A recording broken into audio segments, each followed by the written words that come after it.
जेवढे खेडेकर गुरुजी तिथं आम्ही नागरिक आहोत त्याच्यामध्ये इथे आत्माराम कामथे होते आणि आम्ही सगळे विजयराव बी त्या कार्यक्रमामध्ये येत असत। सुरुवातीला आचार्य यात्रेंचा फक्त खांदे असलेला पुतळा वरळीच्या चौकात अगदी कोपऱ्यामध्ये कोणीतरी पूर्वीच्या काळी बांधला ठेवला होता खाडेसाहेब। मग आम्ही अर्धाकृती पुतळा बसवला पुरंदरवासियांना एकत्रित करून आणि तो अर्ध पुतळा वरळीच्या चौकामध्ये बसवला। तो कैलासवासी बाळासाहेब ठाकरेंच्या हस्ते बसवला। पुन्हा काही जणांनी कल्पना काढली की आपण आचार्य यात्रेंचा एवढ्या मोठ्या व्यक्तिमत्वाचा अर्ध पुतळा आणि लक्ष्मण मानेंचं उतरा आणि दया पवारांचं बलूत आणि या पुस्तकात मला माझी सवय होती पुस्तक वाचायची म्हणजे आपल्या सदाशिव पेठेतली भाषा त्या पुस्तकात असावी त्यालाच वाङ्मय म्हणायचं असं मी लहानपणी शिकलो होतो।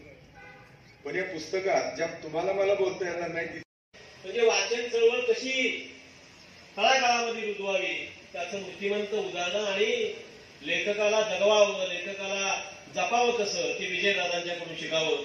महाराष्ट्रातले सगळे लेखक हे जाणतात। मला वाटतं की स्मारक म्हणजे नेमकं काय होतं। आपल्याकडं काही वारसे जैविक असतात, काही भौगोलिक असतात, काही ऐतिहासिक असतात आणि काही वैचारिक वारसे असतात। मला वाटतं की हा वैचारिक वारसा विजयदादा कोलते आणि सर्व तुमची टीम हे वैचारिक वारसा प्रख्यात्रेंचा तुम्ही जपताय आणि हे स्मारक आहे। एखादं संमेलन घेणं हे स्मारक आहे, एखादं प्रतिष्ठान स्थापन स्मारक आहे, त्यांच्या नावाने एखादी गोष्ट सुरू करणं हे स्मारक आहे। स्मारक म्हणजे म्युझियम नव्हे किंवा स्मारक म्हणजे एखादी वास्तू नव्हे, ते सातत्यानं ही गोष्ट तुम्ही करतात ते विजयदादा कोलते।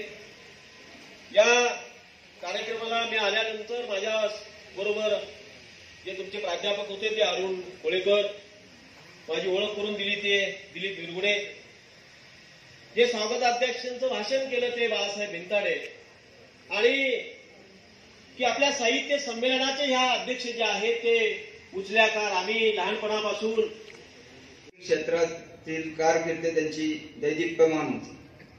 आचार्य यात्रे यांची खरी ओळख विरोधी लेखक म्हणून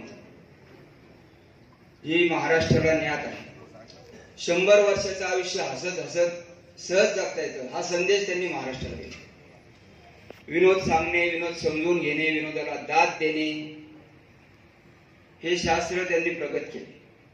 सासवड गावावरती त्यांचं प्रचंड असं प्रेम होतं। करेचं पाणी